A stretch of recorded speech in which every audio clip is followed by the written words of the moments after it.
The election season is here. The economy is not doing well. Crime is all over the place. And insecurity has led to several other problems. People in Nigeria are talking about having to make difficult choices in the way they feed their families. And the government is not stepping in to get them out of a tight corner.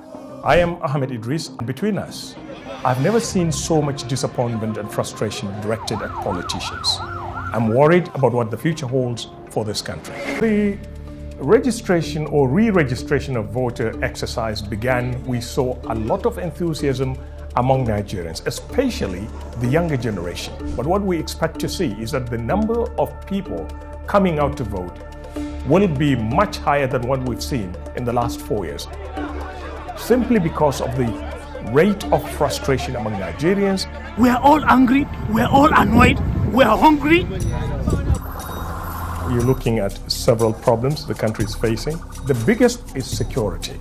We visited several villages, people who have been displaced by bandits, as the Nigerian government calls them. We've seen thousands of people who have been killed by these bandits and thousands who've been kidnapped for ransom.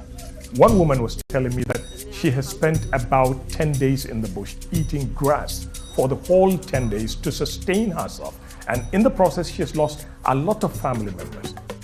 Well, the economy is in a tailspin. Nigeria lost its position as Africa's biggest oil producer simply because of oil theft. The oil company of Nigeria announced that it was losing 450,000 barrels of oil per day, and that they have discovered pipelines that were tapping on main export pipelines that take crude oil to sea. Many Nigerians think that this cannot happen without the active connivance of government officials. The drop in the revenue from oil is affecting Nigeria's ability to import food and other materials into the country. The National Bureau of Statistics was talking about 20% inflation rate. Nigeria is currently struggling to pay its debt. Some people are cutting down on the number of meals they give to their families.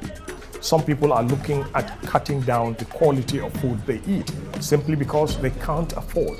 What I find interesting about this region is the resilience of people here. We went to one internally displaced persons camp in Maiduguri, and I was looking for water, and I was telling my colleague that I'm really hungry. Before I knew it, one of the displaced persons went into his tent, brought out some food, and offered me food, when he is, in fact, the person who needed it most. It was difficult for me. It was emotional, and basically these images or situations I will live with for a very long time. It's really humbling. We promise to live by our promises. There is a sort of frustration that we are not going to get any further than where we are today with the crop of politicians. A lot of people expected new breed politicians to come.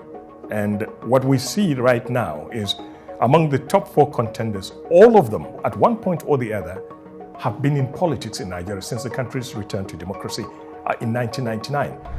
Talk to political analysts, they will tell you that the political process is skewed to favor those in power, the rich and the powerful.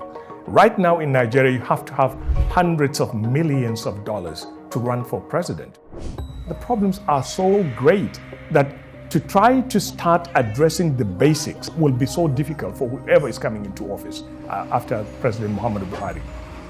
I think the future looks a little bit tougher than many Nigerians think, simply because right now Nigeria doesn't have the money, the industrial base is weak, agricultural production is not even up to scratch. So unless these issues are addressed, the future looks bleak for many people. So that's my fear about this country.